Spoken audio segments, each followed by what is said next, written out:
Good day and welcome to the Herbert Dennard Show. We have with us the District Attorney of Macon and vicinity. What's the cities in It's the Macon Judicial Circuit, Bibb, Crawford, and Peach counties. Okay, that covers it all. You're running for re-election. I am. Why? I love the job. When I ran 2 years ago to fulfill Howard Sims' unexpired term when he resigned, I thought there were things I could offer our community.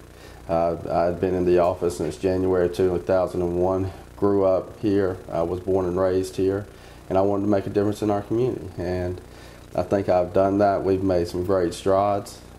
We're heading in the right direction. I want to continue that going forward.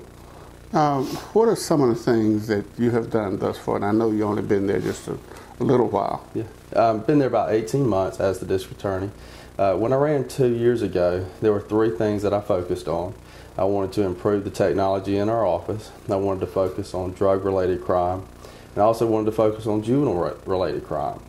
In regards to juvenile-related crime, I've been working with Dr. Dalaman and the school board and other agencies, local agencies, juvenile court, DFACS, state court, and we've begun a truancy program where we are trying to go out into the community and get kids who are not in school and bring them back into our schools, because obviously education is a key that we have to address.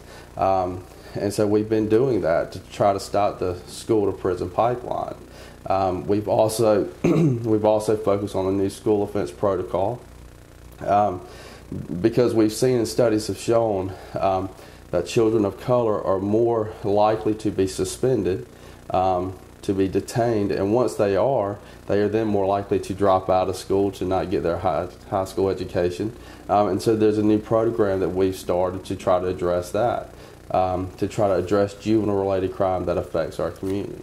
Drug-related crime and the crime that evolves out of that, violent crimes that come, shootings, robbery, things of that nature. We recently had 3 major wires that we have done in our community to address major drug dealers who are selling these drugs to our community. In 2010, we had not done any. In 2011, we have done 3. And also improve the technology in our office. We were using computers that were 10, 11, 12 years old. And since I've been in the DA's office, we've replaced over half of those. And doing all of that, we've improved the amount of trials we've taken into court. We've increased the number of pleas we've taken. So we're doing things that directly affect our community, that help our community and make us a safer community. You, when you ran for office, you ran against several people. One of them was kind of the assistant DA, Sherelle Lewis. She was. And the new DA come in, they generally replace all those kind of people like that.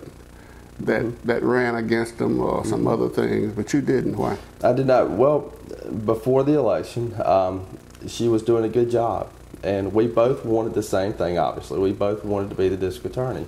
She had some ideas that she wanted to bring and do as a district attorney, some things she wanted to do, as did I. After the election, after I won the election, we met. I spoke with her, and I said she was still welcome in the office. She has done a good job. And the fact that we both wanted the same thing, we both wanted to be the district attorney, why would I deprive our community of a good prosecutor? And she has done a very good job. She's taking cases into court. She's moving her cases. She's prosecuting criminals and defendants who are preying upon our victims. And so, I've had that question, well, I should have cleaned house, I should have gotten rid of her. My position is, she's helping our community. Why do I want to affect our community in that route when she's doing a good job? And so she stayed in the office, she has continued to do a good job, and she's still welcome. The only thing I said to Sherelle was, if somebody comes in and offers you $250,000 or $500,000, I may fire you so you can take the money, because you need to take that money, because that'd be a good pay increase. But she's done a great job, and I don't see any reason why I should get rid of her. Well, I agree with you, but most people, several people, when they was running the last time, they asked them, if you win the election, would you hire this person to be on your staff? And they said, I don't know. I have to think about it. Well, and obviously the district attorney is a political office. It is an office you run and you have to be elected to. But the district attorney's office should not be political. To me, it is a higher calling than what we have. We are here to protect the citizens of the Macon Judicial Circuit. Our job is when somebody commits a crime and there is a victim, they can come to our office. That's not a Democrat thing. That's not a Republican thing. We represent the state of Georgia and try to get justice to our victims. And she's doing a good job. And I don't see any reason why I should remove her or take her out of the office. You know, I agree with you, but it's just that so many people before in jobs like that, they get rid of the person that ran against them if they're working in the office. That's true. That's commendable for you. Well, thank you, sir.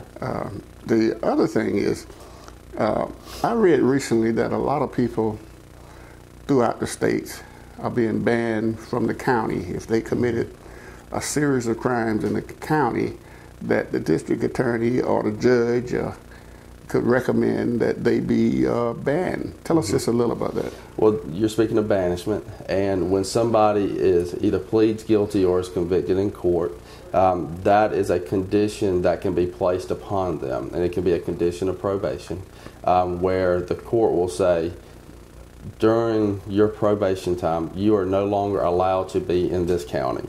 And that's just the simple terms. We do that some. We look at it's a case-by-case situation. But actually what we do, and I've spoken to George Hartwick, who's the district attorney in Houston County, instead of just, if we ban someone or we ask the court for banishment, instead of just banning them from Bibb County, we ask for banishment from Bibb and all contiguous counties. Because we don't want, if we want somebody to kind of leave our area because they keep committing crime, we don't want them just to go over to Houston County, or just go over into Peach County, or to Crawford County, or Monroe, or Jones, or Twiggs. What we do is we say you're banned from this county, Bibb, and all contiguous counties. They do that also, and it is a tool that we can use when somebody has committed a crime. It's not for every case, but there are some cases when, as you say, somebody commits a number of crimes, to try to get them away, to give people some peace that that individual will not come back and reoffend and make victims of our community again. Yeah, that's an interesting law. I had not heard of it, but I understand Houston County probably leads the state in about 400 or so, somewhere in that area. They have, I think they have led the way, and they have been doing it for years and years. As I said, we kicking people out of the county. Well, banish them from Houston, but now they banish them from Houston and all contiguous counties. So they're just not coming over the line into Bibb County. Whereas previously, when they would just ban them from Houston, they would come over as many times to Bibb County. What happens when they get caught in the county that they are banished from? That can be a violation of probation. And so they can have their probation revoked. And many times it's one of those things that they actually are caught when they commit another crime. And so that's just another charge to kind of put on them, that they violate their probation by not adhering to their banishment order. Okay.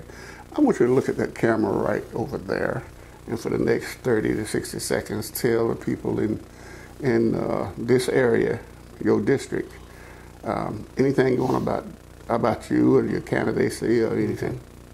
Thank you. Well, I appreciate you allowing me being here today.